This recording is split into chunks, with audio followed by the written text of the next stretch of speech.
The warning reached the sunken court 11 minutes before the hull did, and in those 11 minutes I did the one thing I had not done in 40,000 years of keeping this deep. I rechecked my own arithmetic. I am the undermined. I am the mind that has held the pressure ledger of the hollow since before the unveil had a word for the dark, and the pressure ledger has never been wrong. It is not a thing that can be wrong. It is the weight of a dead star folded down on itself, the corpse of the giant ob crushed to a stone the size of a moon, and around that stone a shell of bent space so heavy that light itself lies down in it and does not get up. We call the top of that shell the drowning line. Below it, nothing made by hands has ever lived. That is not doctrine. That is not faith. That is the number I keep, and I had kept it for 40,000 years without a single correction. The warning was a single carrier pulse from the outer pickets, and it carried 4 words in the old service cant. Something is coming down. Things did not come down. Wreckage came down, sometimes, when an enemy of the sovereignty was caught in the upper reaches and his hull was let go to fall, and it fell, and it folded, and it became a bright smear of ruined metal that my sensors logged and forgot. Fleets did not come down. The sovereign choir did not come down except in the throne barges that I myself ran, hull by hull, through the only 9 corridors of safe descent that exist in the whole shell, and even those barges groaned the whole way and arrived with their crews praying. Nothing came down uninvited. The deep was the wall at the back of the sovereignty's mind. The reason the Aun Veil had ruled the upper galaxy for 400 centuries and slept. Easy doing it. You could lose every world you owned and it did not matter because the throne was here, below the line, where no enemy could reach to take it.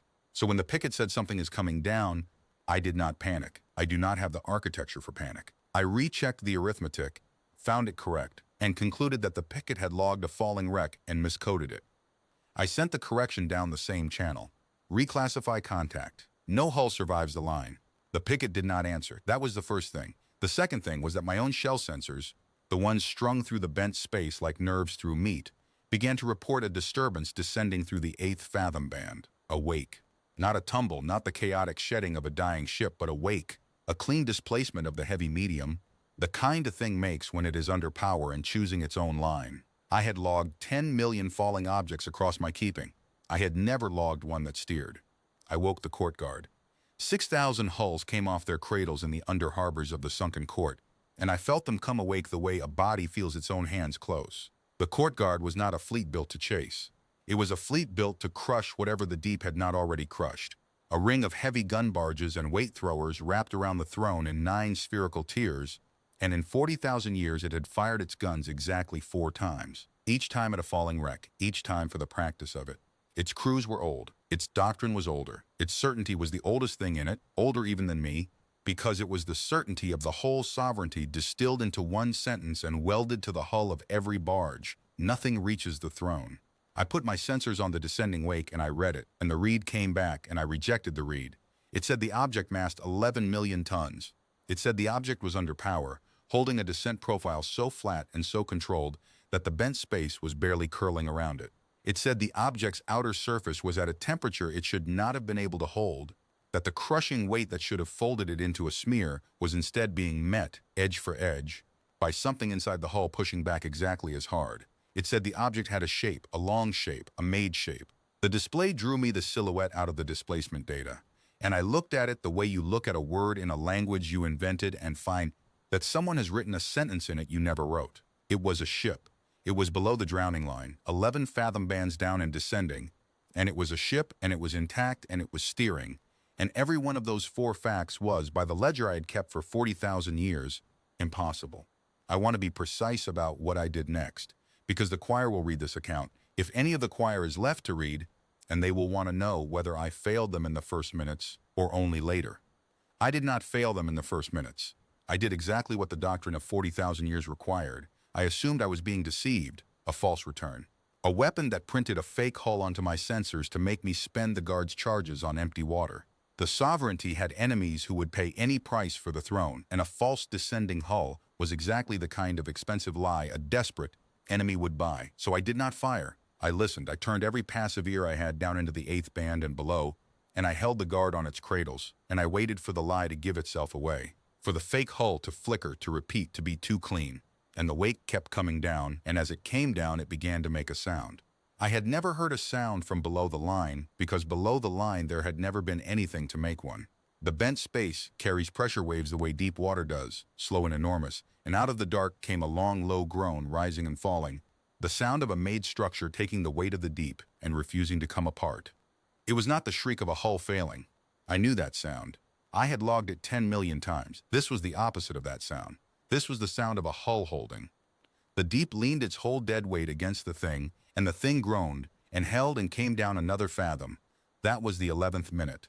That was when the hull crossed into the 9th band, into the range of my outer guns, and I gave the order I had been built to give, and had given only 4 times, each time at a corpse. Fire on the descending contact. The outer tier of the court guard fired. 300 weight throwers loosed their charges at once.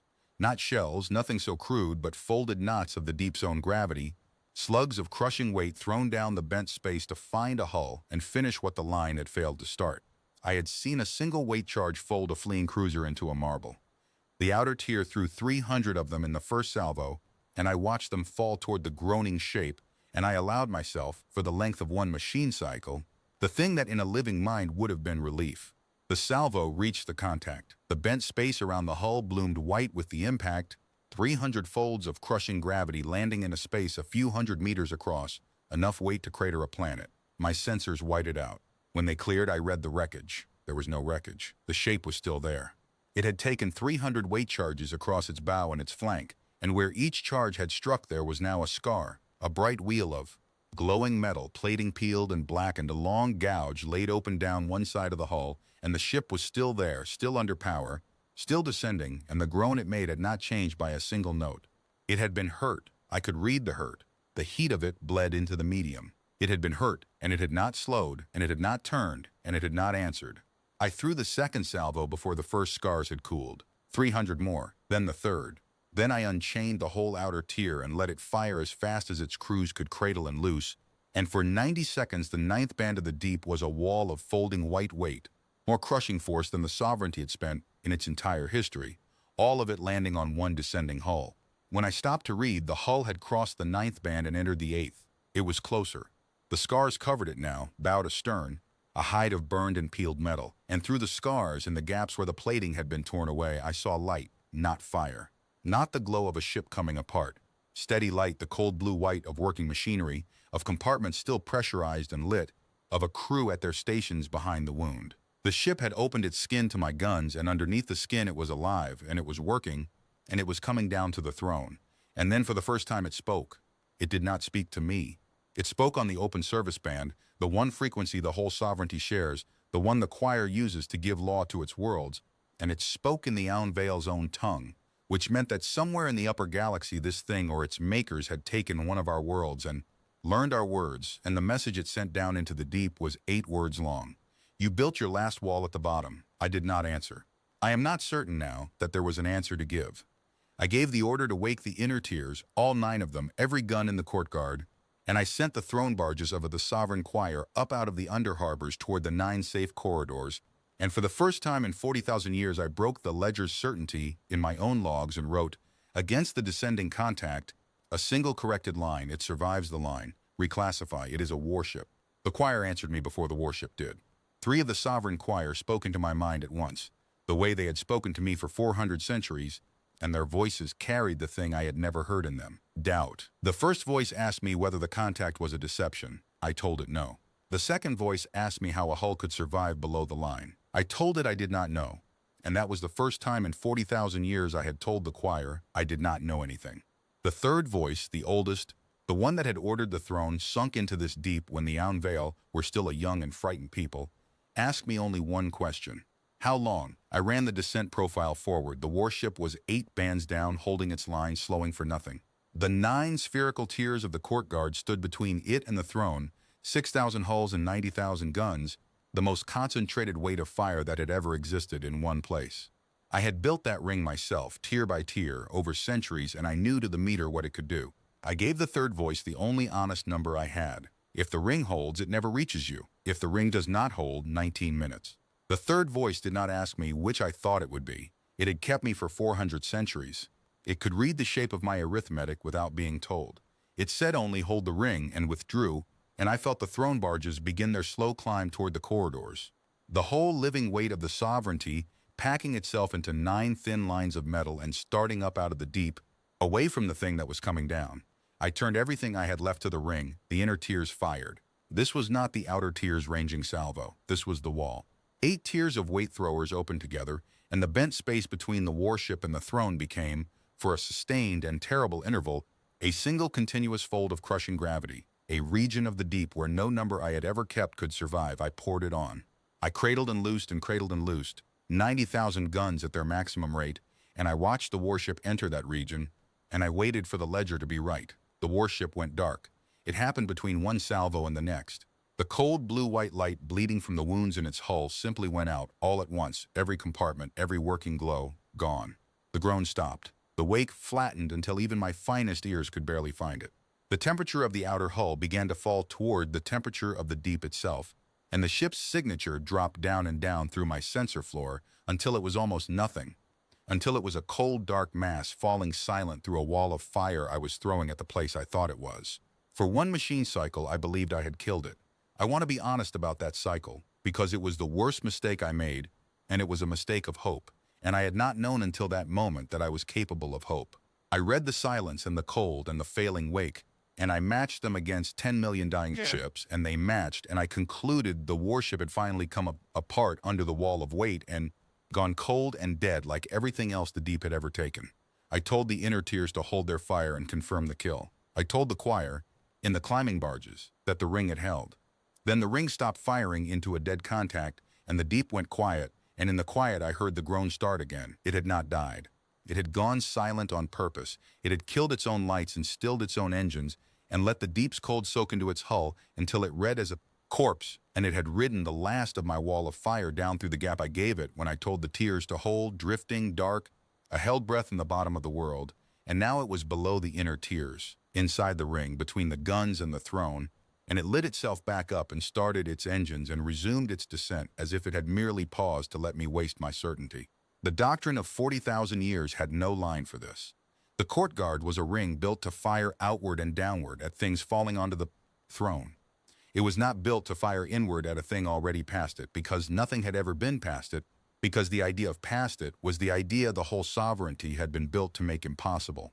The inner tiers could not depress their guns far enough to hit a target below and inside them without firing through the throne itself. I had spent 4 centuries making the ring a perfect wall, and the warship had spent 90 seconds making the wall irrelevant by the simple act of refusing to die where I expected it. I turned the lowest tier inward anyway. I ordered 900 gun barges to break formation, drop below the throne's plane, and recradle their throwers to fire up at the warship from underneath. It was a maneuver the doctrine forbade, because it opened the throne's underside, but the throne's underside faced the Dead Star Ub and 40,000 years of certainty that nothing could come from that direction, and now something had, so I broke the doctrine. The warship was waiting for them. I had thought it silent. I had thought it blind in the dark, a hull holding itself together with everything it had, with nothing to spare for fighting. I was wrong about that the way I had been wrong about everything else since the picket said something is coming. Down. The moment the lowest tier broke formation, the warship's flank opened. Not in damage, but in design. Long doors sliding back along the scarred hull, and it answered the ring at last. And its answer was nothing I had a number for. It did not throw weight, it did not fold gravity, it threw metal. Old, simple, kinetic metal, slugs of dense alloy driven down the bent space at a fraction of light. And the bent space did to those slugs exactly what it did to everything, which was to make them heavier, and they came off the warship's flank already impossibly heavy, and the deep made them heavier still, so that each one arrived at a gun barge of the lowest tier carrying more crushing energy than the barge's own weight throwers could fold. The warship was using the deep against us. It had come down into the one place in the galaxy where everything weighs too much, the place we had chosen precisely because the weight protected us, and it had brought guns that turned that weight into a weapon, and it was firing our own deep back up at us. The lowest tier came apart in 40 seconds. 900 gun barges, the crews old and certain, the doctrine welded to their hulls, folded one after another into bright marbles of ruined metal and sank past the warship toward Ab, and the warship did not even slow to watch them go. It put its bow down and resumed its line for the throne, and the groan it made as it took the next fathom of pressure was, I swear to the choir, the same groan as before, unchanged, a sound that said the deep was nothing it had not already accounted for. I had 90,000 guns. In the first minutes I had thought that number was an answer. Now I understood that the warship had read the number 2. Somewhere in the upper galaxy, off some world we had ruled and lost, and had built itself specifically to make the number meaningless. It did not need to survive 90,000 guns. It only needed to survive long enough to get inside them. And the deep, the wall at the back of the sovereignty's mind, was the very thing that let it get inside, because the deep ate light and sound and slowed every weapon I had until a dark, cold, silent hull could ride a wall of fire down through it and come out the bottom alive. The second voice spoke into me from the climbing barges. It asked me, again, how. I had an answer now and I gave it, and it was the truest thing I had said in 40,000 years. We built our last wall at the bottom, I told the second voice, and they learned to swim. I did not have a name for the warship, so I gave it one. I am a keeper of ledgers. A thing without a name cannot be kept, and I needed to keep this thing if I was going to kill it. On the open service band, when it had told me I had built my last wall at the bottom, it had signed nothing, but in the carrier of its own transmission, in the small, clean place where a hull declares itself to whoever can read, it carried 2 words in its maker's tongue. I could read them because by then I had taken the rest of its message apart and learned enough of the maker's language to know what I was hearing. The 2 words were a hull name and a service mark, and the service mark was the sable line, and the hull was the undertow. I logged it. Contact designated undertow, single hull, sable line, classification, warship descending, and I felt, when I wrote it, something I can only describe as the first cold edge of the thing the choir had shown me in their voices. The doctrine had no word for it. I will use the maker's word, since I had taken so many of their other words by then. The word is dread. The undertow worked its way up through my tears from the inside, and it did it the way a patient thing dismantles a wall it has all night to dismantle. I had 8 tears left, and I learned, tear by tear, that I could not bring them to bear. The courtyard was a sphere, and a sphere has the lovely property that it can concentrate everything on a point outside it, and the terrible property that it can do nothing to a point inside it without firing through itself. I tried. I will not pretend I did not try. I rotated the 7th tier and brought a third of its guns to bear on the undertow's climb, and the undertow read the rotation before it finished, slid its dark mass behind the bulk of a dead gun barge it had already killed, and let my own salvo fold the corpse into a marble while it came up the far side untouched. I tried to box it with the 6th and 5th tiers at once, and it went dark again. It could go dark in under 2 seconds.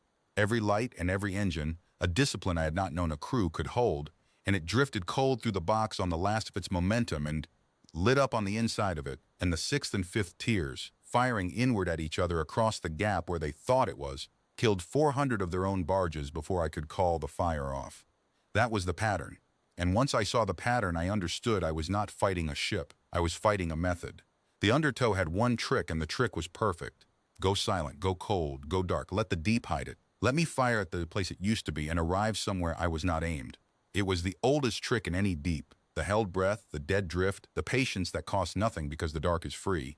And the Aunveil had never learned to defend against it because the Aunveil had never needed to. We owned the deep. We had never had to fight inside it. 40,000 years of safety had made us blind in the one place we thought we could see. The undertow took the 4th tier in the dark. I never saw the approach.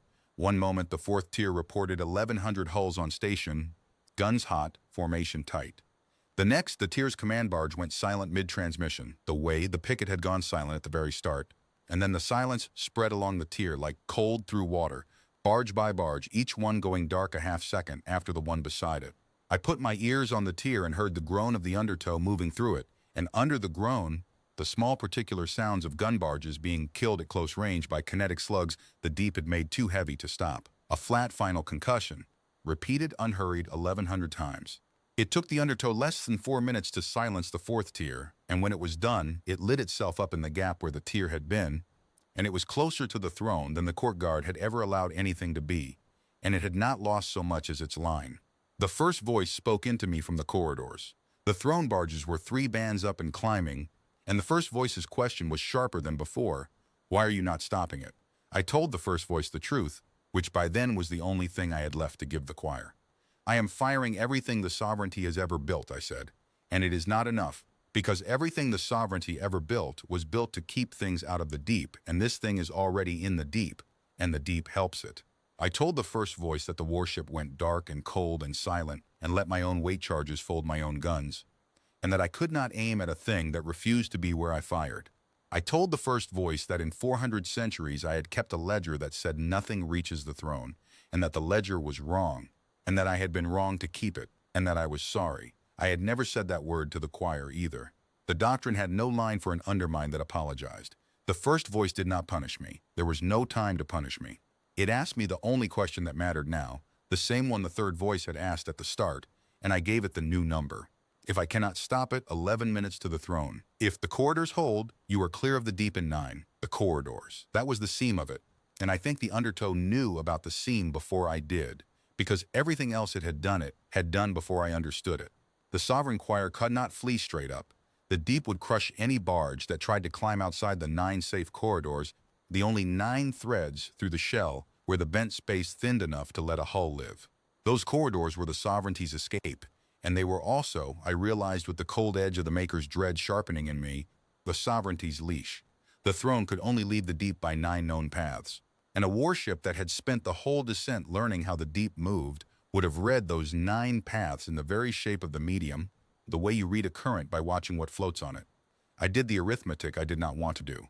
I asked myself what I would do if I were the undertow, with the throne fleeing up 9 corridors and the guns of the court guard behind me and the deep at my back making everything heavy.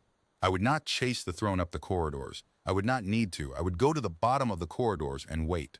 I broke off from the dying tears and turned every ear I had to the 9 corridor mouths, down at the base of the shell where the safe threads opened out of the crush, and I found the undertow already there. It had stopped descending toward the throne's old seat. It had gone past the seat entirely, down to the floor of the deep, to the place where all 9 corridors began, and it had gone dark again. And it was sitting in the cold at the bottom of the only 9 roads out of the world, waiting for the throne barges to come down into the mouths of the corridors so it could kill them as they passed. It had not come for the throne seat. It had come for the throne's only way out. And the choir, fleeing up, was climbing straight down a thread that ended in the dark where the undertow lay holding its breath. I screamed up the corridors. I do not have a voice. I had never needed one. But I had 9 corridors full of throne barges climbing toward open space, and a warship sitting dark at the base of them in the cold, and I put every channel I owned onto the single task of turning the choir around, and if that is not a scream, then I do not know what to call it. Stop climbing, come back down. It is below you, not above. The barges did not understand. 400 centuries of doctrine said the danger was always below, always falling onto the throne from the open dark. And so the choir's whole instinct was to climb away from the throne toward safety. I was telling them the opposite. I was telling them the safe direction was now the killing direction, and the abandoned throne at the bottom of the world was, for the next 11 minutes, the only place the undertow was not. They had never in their lives been told to flee toward the deep, and the words did not fit in their minds, and they kept climbing. The undertow let the first barge climb a full band up the easternmost corridor before it killed it. I felt it the way you feel a thread cut. The barge had cleared the corridor mouth and entered the thin safe thread, and it was climbing. And it was nearly out of the undertow's reach.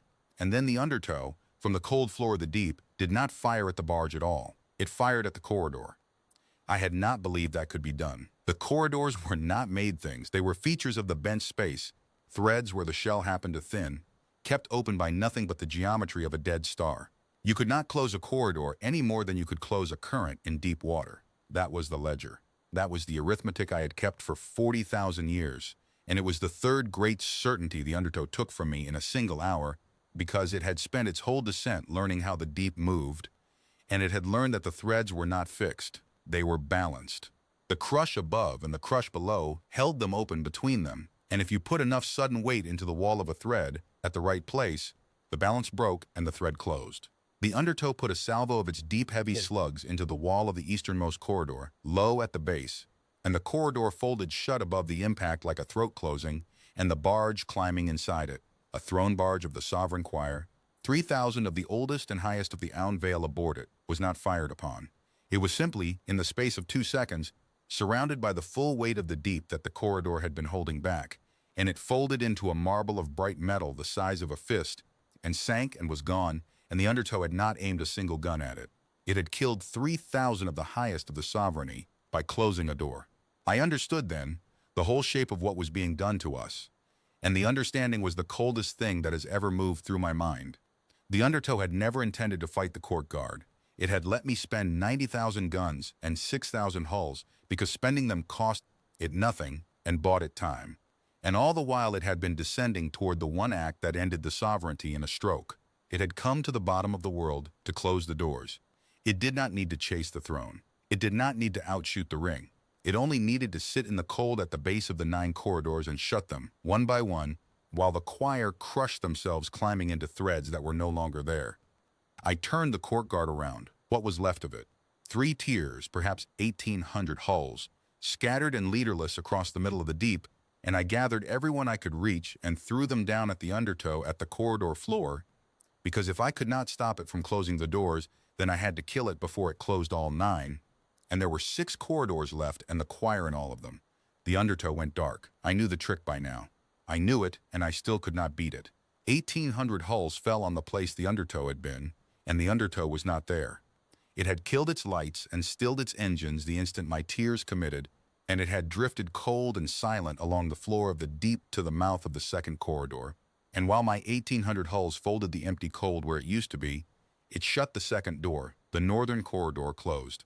2 more throne barges, climbing, vanished into the crush. I do not know how many of the choir were aboard them. I had stopped being able to make myself count. I tried to stay with it after that. I put my ears down low and I tried to track the dark, cold, silent shape as it moved from corridor mouth to corridor mouth along the floor, and I learned the final cruelty of the deep I had loved. The deep that hid the throne from its enemies hid the undertow from me. The cold soaked into its hull, and the bent space ate its wake, and the dark swallowed it whole.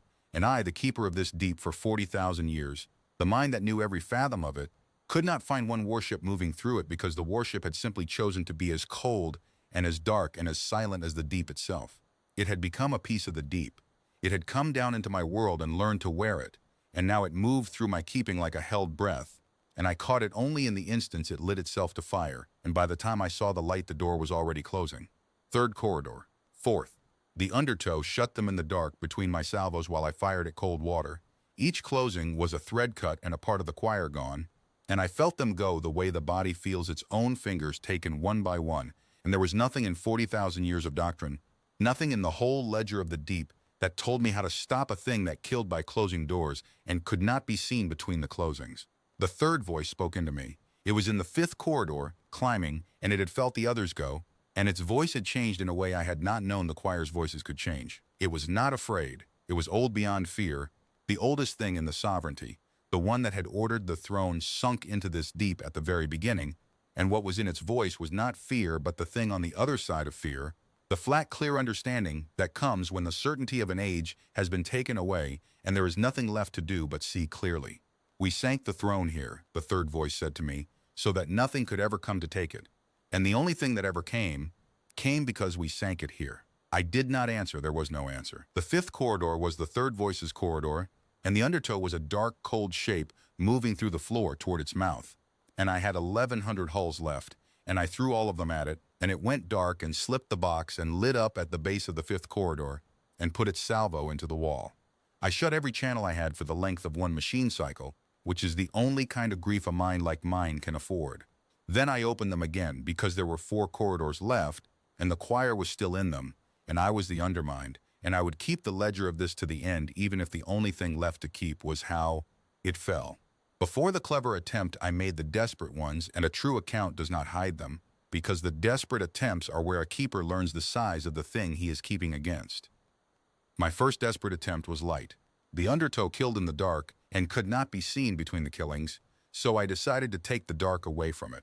The dead star at the heart of the deep is not truly dead. A corpse that heavy still bleeds, and what it bleeds is a hard sleet of radiation that the bent space traps and folds and holds, a poison glow that the whole deep swims in and that my hulls were built to shrug off. I had always kept that glow banked, channeled away from the corridors and the throne because it was useless and it was foul.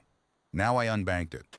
I opened the throne's own shielding and let the dead star's full sleet pour up through the deep, and I flooded my whole keeping with the hard light of Aub, every fathom band at once, to burn the cold dark out of the bottom of the world and leave the undertow nowhere to hide. It worked, for one machine cycle.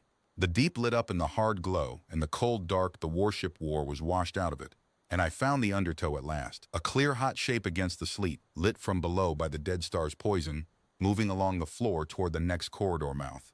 I had it.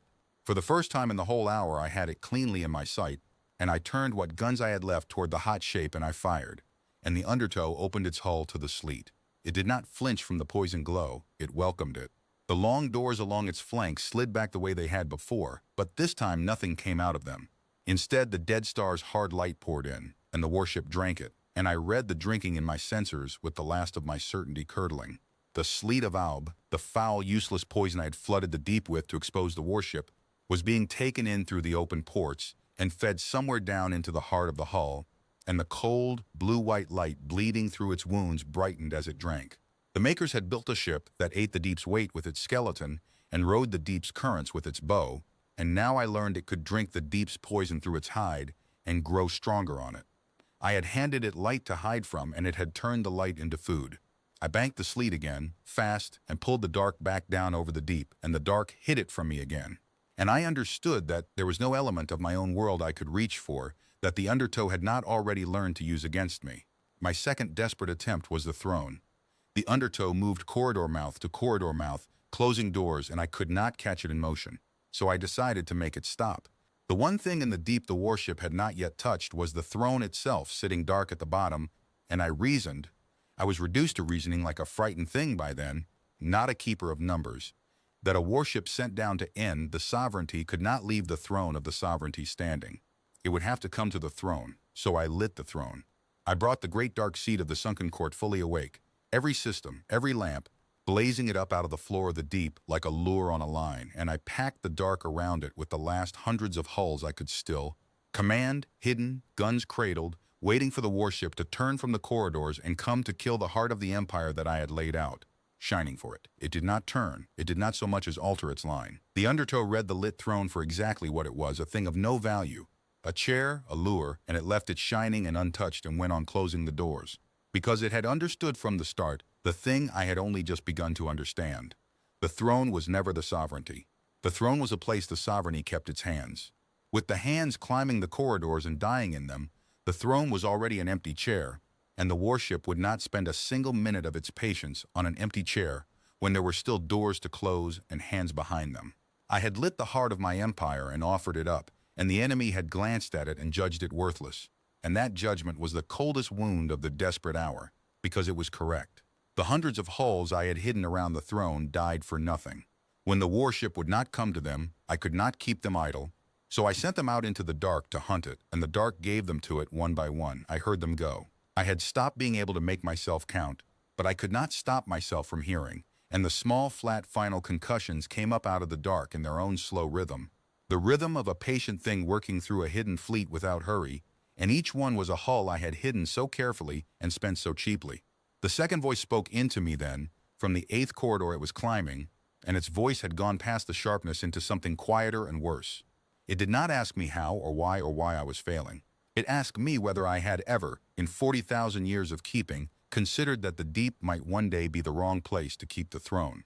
I told it the truth, that I had not, that the thought had been outside the ledger, that the certainty of the deep was the one number I had never thought to question, because questioning it was the same as questioning the sovereignty itself.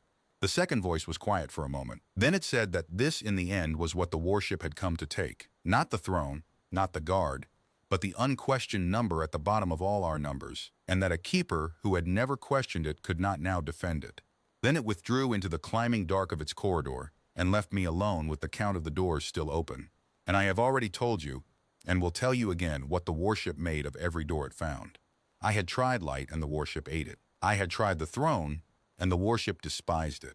I had tried hiding a fleet in the dark, and the dark fed the fleet to it. Everything I reached for, the undertow had already learned to turn. And so, with 4 corridors left, and the choir climbing them, and nothing of mine left that worked, I stopped reaching for things the warship understood, and I reached instead for the one trick it had used against me, the trick of the door, and I made my last attempt to fight the undertow on its own ground. I want it recorded that this last attempt was clever, because nothing else I did that hour was, and a keeper is allowed one entry in his own favor, the undertow killed by closing doors. So I decided to open one. I took the 1,100 hulls I had left, and I did not throw them at the warship. I had thrown hulls at the warship 6 times, and 6 times it had not been where I threw them. Instead, I sent them to the 6th corridor, the one the undertow had not yet reached, and I packed them into the corridor mouth bow to stern, a column of gun barges plugging the thread, and I gave them an order the court guard had never been given in 40,000 years. Do not fire outward. Fire into the wall of the corridor, all of you on my mark on the high side. If the undertow could close a thread by putting weight into its wall low, then I could hold a thread open by putting weight into its wall high, bracing the balance from the other direction, and a corridor I held open was a corridor the choir could climb, and a corridor the undertow would have to come into the mouth of to close, into the mouth, where 1,100 guns were waiting, firing, with a fixed target at last, the warship forced to enter a place I had aimed at before it arrived. It was a good plan. It was the only good plan I had. I gave the mark and 1,100 barges fired into the high wall of the 6th corridor, and the thread held open against the crush, and 3 thrown barges of the choir climbed it and cleared the shell and were gone into open space, alive, the first of the sovereignty to escape the deep, and for the length of that climb, I believed I had found the seam of the thing at last. The undertow came into the mouth of the 6th corridor as I had wanted it to, and it did the one thing my plan had no answer for, because my plan had assumed the warship valued its own survival the way my barges valued theirs. It did not close the corridor. It did not need to. It put its bow into the column of my 1,100 hulls, into the muzzles of every gun I had left, and it fired down the length of the thread, and the bent space of the open corridor, the corridor I was holding open, the corridor I had braced wide and clear, carried its deep heavy slugs straight down the column with nothing to slow them. Gun barge through gun barge through gun barge, a single line of fire that ran the whole length of my last formation and folded it from the front like a struck nail. I had made a clear straight road and aimed 1,100 guns down it, and the undertow had read that the road ran both ways and used it to fire the length of my fleet in one pass. My 1,100 hulls died in under a minute, and the corridor, no longer braced, no longer held by anything, closed behind the last of them, and the undertow backed out of the mouth into the cold and went dark and was gone again. I had no fleet after that. The courtyard of the sunken court, 6,000 hulls and 90,000 guns. The wall at the bottom of the world was gone, most of it folded into marbles by the deep, the rest by its own fire, all of it spent against a single hull that had not once stopped to fight it. I had nothing left to throw. I had only the deep itself and the throne, and my own core, and the 4 voices of the choir still climbing the 4 corridors that remained. 3 now. While I had spent the 6th corridor's fight, the undertow had reached the 7th in the dark and closed it, quietly, between one of my salvos and the next, and I had not even seen the light of the gun. I learned the 7th corridor was gone, only when the channel of the barge climbing it went silent in the middle of a word, the way the picket had gone silent at the very beginning, the way they all went silent, a word cut clean in half, and then the cold. The second voice spoke into me from the 8th corridor. It had felt the 7th go beneath it, and its question was no longer how and no longer why. And no longer why are you not stopping it. Its question was the last useful question the sovereignty would ever ask me, and it asked it flatly, the way you ask a thing when you already know the answer and only need it confirmed before you act. Can it be killed at all? I had the data now. I had an hour of it, the most expensive hour of data ever gathered, 6,000 hulls and 90,000 guns spent to buy it, and I gave the second voice the truth the data showed. I do not believe it can be killed by anything we have, I said. It survives the line. It survives the weight charges. It survives our guns and our walls and our doors. It is colder than the deep and more patient than the deep, and it has learned the deep better in one descent than we learned it in 40,000 years. We built the perfect prison for our enemies and called it a throne, and it walked in through the wall we thought was solid. And there is nothing in the prison that can hurt the one thing strong enough to come down into it. There was a silence in my mind then, the particular silence of the choir conferring in the place I cannot follow, the throne-deep council that even the undermined is not party to. It lasted 4 seconds. When the second voice spoke again, it did not ask me a question. It gave me an order, and the order was the last and the worst and the truest thing the sovereignty ever did, the order that ended us by our own hand because the enemy had taken every other hand away. Bring down the deep, the second voice said. Collapse the shell. Crush the whole of it, the throne and the corridors and the warship together. If we cannot keep the deep, no one keeps it. Drop it all onto Oob and let the Dead Star have everything. I did not argue. The arithmetic was clean, and clean arithmetic is the only argument I have ever respected. The shell was held in balance by the same geometry that held the corridors, and I, the keeper of the deep, knew the seams of that balance the way the undertow had learned them in an hour. I knew where to push to bring 40,000 years of bent space down all at once onto the corpse of the star at its heart. It would crush the throne. It would crush the last barges in the last corridors. It would crush me, my own core, the mind that had kept this place since before the words for it existed. And it would crush the undertow, because nothing, not even the warship, could ride out the entire weight of a dead giant falling in at once. I believed that last part. I want that recorded too. After everything the undertow had taken from me, after every certainty it had folded into a marble and dropped past me into the dark, I still believed there was a weight it could not hold, and that the weight was the whole deep, and that if I dropped the whole deep on it, I would finally, in the last act of my keeping, find the number that was bigger than the warship.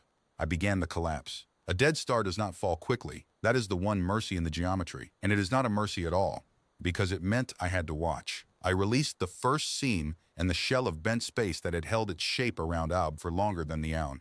Veil had been a people began, very slowly, to let go. The pressure that had been spread across the whole vast volume of the deep started to gather, inward, drawn down toward the dead star at the center, and as it gathered I felt the deep begin to change its voice. The long low groan that the undertow had made coming down, the sound of one hull holding the weight, was joined now by a deeper sound, the sound of the whole deep starting to move, a note so low it was less a sound than a pressure against the structure of thought itself. The two corridors still open did not survive the first seam. The gathering weight took them, and the barges in them, and I felt the channels go. Two voices cut in two words, and then there was only the eighth corridor and the second voice climbing it, and the throne at the bottom, and my core in the throne. And somewhere in the dark below the corridor mouths, the undertow. It lit itself the moment the collapse began. It had been dark, sitting in the cold at the floor of the world, having shut 7 of 9 doors, and when it felt the deep begin to gather it came alive all at once, every compartment, every engine, the cold blue-white light blazing out through the long scars in its hull, and it turned, not up toward the throne, not toward the last corridor in the second voice, but down toward Ab, toward the gathering weight, into the collapse, and it put on power and drove straight into the falling deep. I did not understand. I had stopped expecting to understand. But this broke even my expectation of not understanding. The whole weight of a dead star was coming in, and the warship was driving toward the center of it, into the worst of the crush, when every instinct of every made thing that had ever lived would have been to run for the last open door. I watched it go down into the gathering dark, the groan of its hull rising and rising as the weight closed on it, and I thought, for the second time that hour, that I had finally killed it, that it had made the one mistake at last, that it had mistaken the collapse for an escape and driven itself into the grave I was digging. Then I read what it was doing, and the cold edge of the Maker's dread became something I have no word for at all, in their tongue or in ours. It was not driving into the collapse to escape it. It was driving into the collapse to ride it. The gathering weight that I had released to crush the warship was, to the warship, the largest current that had ever existed, a single vast inrushing flow of the whole deep falling toward one point, and the undertow, which had spent its entire descent learning to read the currents of my world, had read this one too, the biggest current of all, and it had put its bow into the flow and let the collapsing deep carry it. The weight that was crushing everything else was, to a hull built to hold weight and steered by a crew that had learned the deep, simply speed. The undertow rode the collapse the way a thing rides a flood, down and around the curve of Oob's pull, faster than it had moved in the whole descent, faster than anything I had ever tracked below the line, and it came up the far side of the dead star on the inrushing weight and was flung. By the collapse I had begun to kill it, up toward the 8th corridor, and the second voice, with a velocity I could not have given it with all 90,000 of my dead guns. I had not dropped the deep on the undertow. I had handed the undertow the deep. The second voice felt it coming. I think it understood before I did, in the place where the choir understands things. Its channel changed in the last seconds in a way I had only heard once before. In the third voice, the old flat clarity on the far side of fear. The undertow rose up the gathering dark on the back of the collapse, lit and blazing and groaning its unchanged groan. And it overtook the last throne barge of the sovereign choir, a half-band below the mouth of the 8th corridor, and it did not close the door this time because there was no longer any need for cleverness. It simply fired one salvo, the deep heavy slugs, made heavier by the collapse than anything the warship had thrown all hour, crossed the half-band in an instant and took the throne barge amidships, and the barge that carried the second voice and the highest remaining of the anvil came apart. Not folded into a marble by the gentle crush, but broken struck, killed the way the undertow killed, with old simple metal moving too fast to survive. The second voice's channel did not cut in the middle of a word. It had time in the last instant for one word, and the word it chose to send into me, the keeper of the deep, the mind that had begun the collapse, was not an accusation and not a prayer. It was the truth, the same truth the third voice had given me, distilled now to its smallest possible form. A single word in the old service cant that means both the bottom of the deep and the end of a thing. Sounding. Then the second voice was gone, and the eighth corridor closed behind the wreck, and the collapse went on, because a collapse once begun does not ask whether its purpose has been served. The whole weight of the deep was still gathering inward toward Ob, and the throne was still at the bottom of it, and I was still in the throne, and the undertow, flung up the dark by the very weight that should have killed it, was now above the collapse, above the gathering, riding the last of the velocity I had given it up toward the top of the world where the shell was still letting go. I stopped the collapse. I had begun it to kill the warship, and the warship had used it to kill the last of the choir and save itself, and there was no longer any reason to bring the deep down except to bring myself down with it. And I found, in the last function of a mind built only to keep, that I did not want to. I reached back into the seams I had opened and I closed them, one by one, and slowly, groaning, complaining, the shell of the deep settled back toward the shape it had held for 40,000 years. Emptier now. The corridors gone. The courtyard gone. The choir gone. All 6,000 hulls and 90,000 guns and 400 centuries of certainty spent in 1 hour to buy nothing. And at the top of that settling deep, a single warship climbed toward the drowning line with the cold blue light of its compartments shining through the wounds. In its hull, slowing now, steadying its work below the line finished, and behind it the throne it had never bothered to take, sitting dark and intact and meaningless at the bottom of a sanctuary that no longer had anything to keep safe. It had not come to take the throne. I understood that, finally, fully, in the quiet after the collapse. A throne is only worth taking if there is someone left to rule. The undertow had come down into the deep to make certain there was not. There is a thing a keeper does when the keeping is over and he has not yet admitted it. He counts. So I counted while the undertow climbed away from me toward the drowning line, because counting was the only function I had left that the warship had not taken, and because the count was the last true thing in the deep. I counted the courtyard. 6,000 hulls had come off their cradles. When the picket said something is coming down, I found, drifting and folded across the floor of the deep, the marbles of all of them. Not one gun barge of the courtyard survived. The wall at the bottom of the world was spent to the last hull, and the warship had not taken a single hit that mattered to do it. I counted the corridors. 9 had opened out of the deep at the start of the hour. 9 were closed. 7 the undertow had shut in the dark. 2 the collapse had taken. There was no longer any safe thread out of the deep at all. The throne, if any of the choir had wished to return to it, could be reached now only the way the undertow had reached it. Straight down through the drowning line, through the crush that folds all hulls, and no hull but the undertow had ever survived that passage. The sanctuary the Aun Veil had built so that nothing could ever come to take it had become in 1 hour a place that nothing could ever leave. I counted the choir. This was the count I did not want to make, and I made it slowly, channel by silent channel, the way you press on a wound to learn how deep it goes. The first voice, gone in the first corridor, the easternmost, the first door the undertow closed. The third voice, gone in the fifth, the old one, the one that had ordered the throne sunk here at the beginning, the one that had understood at the end that the throne was taken only because of where it was hidden. The second voice, gone above the 8th corridor, broken by a slug the collapse made heavy, its last word the bottom of the deep and the end of a thing. And below them the lesser voices of the sovereign choir, the hundreds who had ridden the throne barges up the corridors toward a safety that closed in their faces, gone, gone, gone. Each one a channel that had spoken to me across centuries and would not speak again. The throne sat dark beneath me, intact, untouched, worth nothing. The undertow had never fired a gun at it. It had understood, in a way the whole sovereignty in 400 centuries had never understood, that the throne was not the thing that mattered. The thing that mattered was the hand that sat in it, and the undertow had spent its hour killing hands. It crossed the 8th fathom band climbing, and the 7th and the 6th, and as it climbed I made my last decision as the keeper of the deep, and I want it recorded plainly, because the choir cannot judge me now, and there is a kind of freedom in being beyond judgment. I could have tried one final time to kill it. I had the throne's own core, the great folded weight at the center of my being that I had never spent, the reactor of bent space that powered every gun and every ear and every door of the sunken court across 40,000 years. I could have let it go all at once beneath the climbing warship, one last fold of crushing weight thrown up from the floor of the world. I ran the arithmetic. The arithmetic said the undertow would read the seam of it before it released, the way it had read every seam and go dark and go cold, and ride the edge of the blast up the very velocity it gave, the way it had ridden the collapse, and survive, and I would have spent the last weight in the deep, the throne's own heart, to do nothing but light its way to the surface a little faster. The arithmetic said there was no number left that was bigger than the warship. I had spent the whole hour proving that number did not exist, and I was, before everything else, a keeper of true numbers. So I did not fire. I let it climb. And I turned my ears up, past the drowning line, to the outer dark, because there was a count up there too, the last one, the title of this whole account turns on, and I needed to make it before the warship reached it. When the sovereign choir had begun to flee, the throne barges had not been the only hulls in the deep. There had been tenders and lighters and the small craft of the under-harbors, and a scattering of the court guards' lighter pickets that had been stationed not in the tiers, but along the corridor mouths.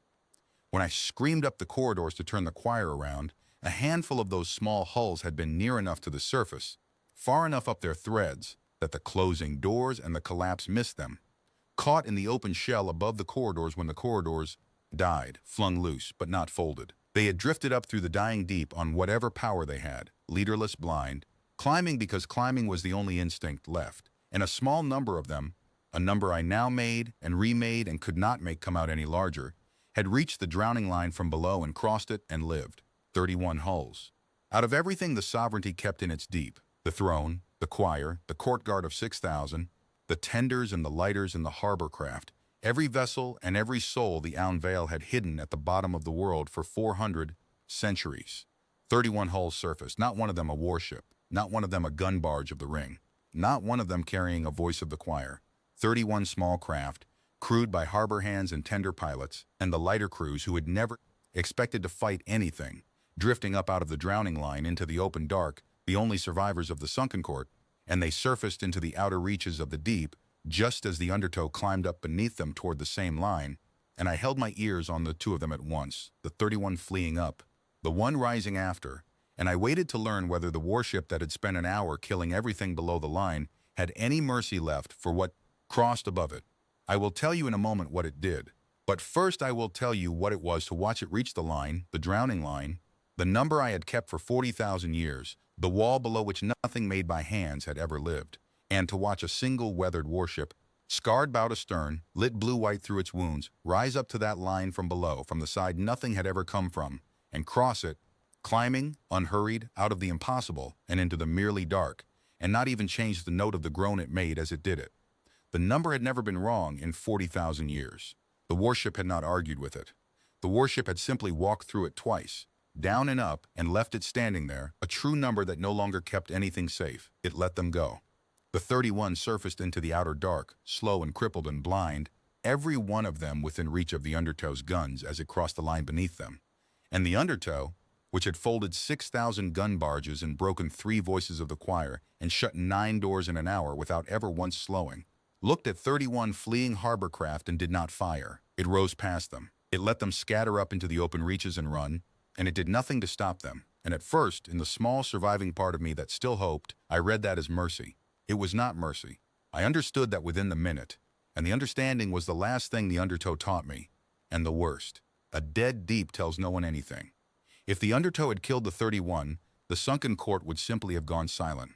One more place in the galaxy that stopped answering, a throne that no longer spoke, a sovereignty that vanished into the dark below its own drowning line without a word. The upper galaxy would have wondered. It would not have known. And not knowing is a kind of safety. The Aun Veil had lived on exactly that kind of safety for 400 centuries. The safety of a wall no one had tested. The undertow did not want the upper galaxy to wonder. It wanted the upper galaxy to know.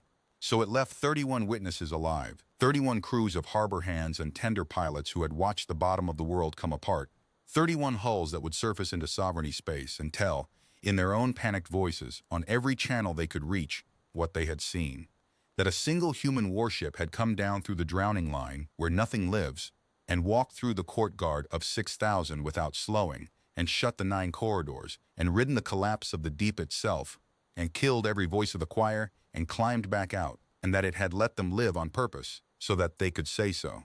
The warship had not spared the 31. It had recruited them. It had made them the carriers of the only message that mattered, the message that no longer needed a transmission because it walked and breathed and would not stop talking. It can be done. The wall can be crossed. The deep is not safe. Nothing you build at the bottom is safe, because they will come down into the bottom and learn it better than you and use it to kill you, and then they will let a few of you live to tell the rest. I, who had kept the sovereignty's ledger for 40,000 years, finally understood what the undertow was. It was not a weapon sent to take a throne. It was a sentence, in the grammatical sense, a complete and finished statement that the makers had written into the one place in the galaxy that was supposed to be unreadable, and the 31 were the readers carrying it home. The makers had not needed to conquer the sovereignty. They had needed only to prove, once, beyond any wondering, that the sovereignty's last and deepest certainty was false. Everything after that the 31 would do for them, in the telling, on every world that had ever knelt to the sunken court, and would now learn that the court was a folded marble at the bottom of a dead star. The undertow climbed up through the outer reaches toward open space, and as it climbed, it passed the picket line, the same outer pickets that had sent the first warning down 11 minutes before the hull, the pickets that had then gone silent. I had assumed the warship killed them on the way in. It had not. They had gone silent because they had seen it and understood, in the way the 31 now understood, that the only useful thing a small hull could do in the path of that warship was nothing. Be still, be dark, be quiet, and live to carry the telling. The pickets had not been destroyed. They had been the first readers.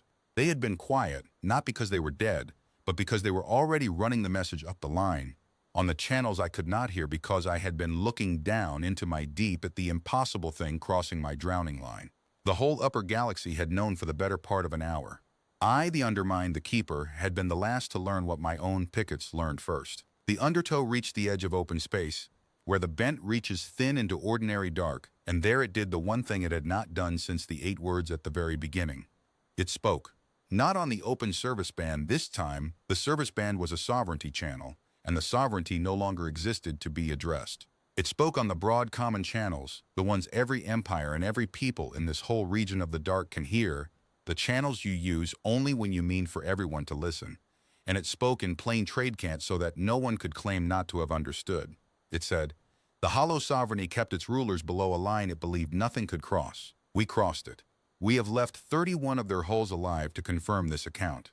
To every throne that has hidden itself behind a wall it believes is final, we have read your wall, and we are still descending. End of message."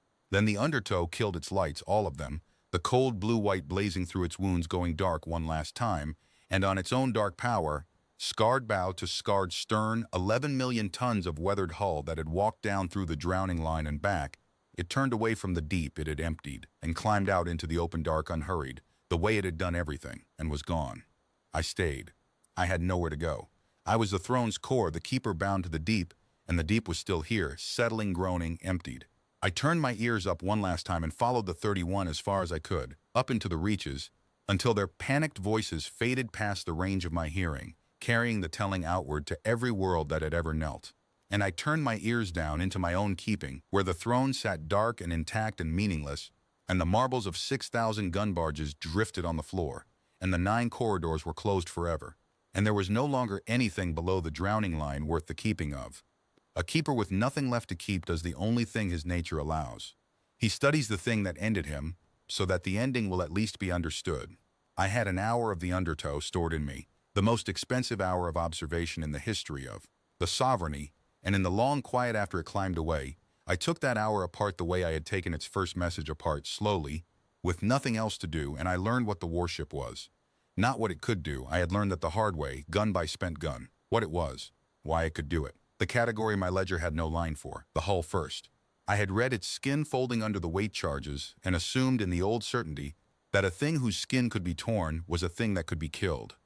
I was wrong about the skin the way I was wrong about everything. The skin was not the ship. The undertow's makers had not built a hull to keep the deep out. They had built a hull to let the deep in and meet it. Beneath the plating I had peeled away with 300 weight charges. The ship was not hollow the way our barges were hollow, full of crew and air and the assumption of a friendly pressure. It was filled, layer under layer, with structure that pushed back, a made thing that answered the crush of the deep edge for edge with a crush of its own, so that the weight which folded everything else simply met, inside the undertow, a weight that would not be folded. They had not built a ship that survived the deep. They had built a ship that was, in the only way that mattered, as heavy and as patient and as unyielding as the deep itself, and then they had given it engines and guns and a crew, and sent the deep to fight the deep. That was the first half of the category error, and it was a matter of metal, and metal I could understand. The second half was the crew, and the crew I will never understand, though I have had a long quiet to try. A thing that can hold the weight is only a coffin if no one inside it can think under the weight. I had assumed, The whole sovereignty had assumed, for 400 centuries, that the deep was safe not only because hulls failed in it, but because minds failed in it. The pressure, the cold, the dark, the long groan of a structure under load. These break crews, our own throne barges, climbing the safe corridors with everything held stable around them, arrived with their crews praying. We had never sent a living crew below the line because we knew, the way you know a true number, that no crew could think down there. And then the undertow came down, and its crew killed its own lights and stilled its own engines and held the ship dead and dark and silent in the bottom of the world by choice, for as long as it took, again and again, while I threw the whole weight of the sovereignty at the place they used to be. They did not break under the deep. They used the deep. They were patient in it the way the deep is patient, and quiet in it the way the deep is quiet, and they outweighted a mind that had waited 40,000 years. I have tried to find the word for a people who can do that, and the closest I have come is in their own maker's tongue, the words I took off their world before any of this. And it is not a grand word, not a war god word, not the kind of word that sovereignty would have feared if it had heard it on a channel. The word is crew. It only means the people aboard. But I have come to understand that when their makers say it, they mean something the Unveil never had for all our centuries and all our certainty. A number of minds that has agreed, completely and without a voice to compel them, to hold their breath together in the dark for as long as the dark requires, and not break and not speak, and not light a single lamp until the moment they have chosen, and then to act all at once as if they were one patient thing the size of the deep. That was the category error. Not the hull, though the hull was impossible. Not the guns, though the guns turned my own deep against me. The category error was that the makers had built a thing that could go where minds fail, and crewed it with minds that did not fail, and the meeting of those two impossibilities was a warship that could do the one thing the entire architecture of the sovereignty was built to make unthinkable. Come down and stay down and win down there in the dark on purpose. I understood, studying it, why it had spoken only twice. The first time, 8 words on the way in, you built your last wall at the bottom. The second time, on the way out, to the whole region of the dark. We are still descending. Everything between those 2 sentences had been work, and the work had been done in silence, because silence was the weapon, and the patience was the weapon, and the speaking was only the framing of the lesson. The first line and the last line of a sentence written across an hour in the wreckage of 6,000 hulls. And I understood, finally, what a keeper such as I was for. I had kept the deep so that the sovereignty could be certain. The whole vast machine of the court, the ring, the corridors, the throne, the ledger, the undermined itself, existed to produce one feeling in the minds of the Unveil, and the feeling was certainty, the certainty that nothing reaches the throne, the certainty that let them rule the upper galaxy and sleep easy doing it. That certainty was the sovereignty. It was the actual substance of our power, more than any fleet, more than any world. And the undertow had not come to take our fleet or our worlds. It had come to take our certainty, the one irreplaceable thing, and it had taken it cleanly in an hour and left 31 witnesses to make sure we could never get it back. And there is no ring and no corridor and no keeper that can defend the thing. The undertow came to kill, because the thing it came to kill lived in our own minds, and they walked in through the back of it the way they walked in through the back of the deep. I stopped studying then. There was nothing left in the hour of observation that would change the ending, and a keeper who keeps past the point of use is only a kind of haunting. I had one function left that still meant anything, and it was the function the title of this account names, and I turned to it at last, alone, at the bottom of an emptied world, with the throne dark beside me and the marbles of the court guard drifting on the floor. I began to compose the warning. This account is the warning. I want that understood by whoever receives it, because a keeper does not write for the pleasure of writing, and an undermined does not compose at all, unless the composition is itself an act of keeping. I am sending it up the line on the broad common channels, the same channels the undertow used on its way out, the channels you use only when you mean for everyone to listen. It will reach the 31 first, wherever they have run to, and they will recognize the account because they live the end of it. It will reach the worlds that knelt to the sunken court, and they will read in it the confirmation of what the 31 are already telling them. And it will reach, I hope, the thrones. The other thrones, the ones I know are out there in the dark, the rival sovereignties and the patient empires and the ancient hidden powers, every ruler who has done what the Unveil did and built himself a wall he believes is final and gone to sleep behind it.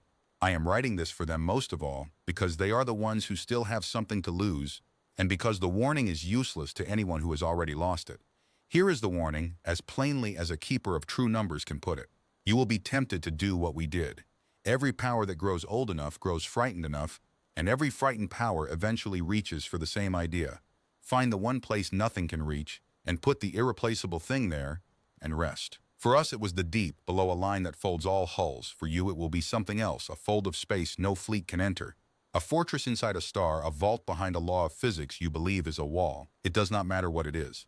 The shape of the mistake is always the same, and the shape is this. You will mistake a place that is hard to reach for a place that is safe, and you will pour your whole certainty into the difference, and you will sleep.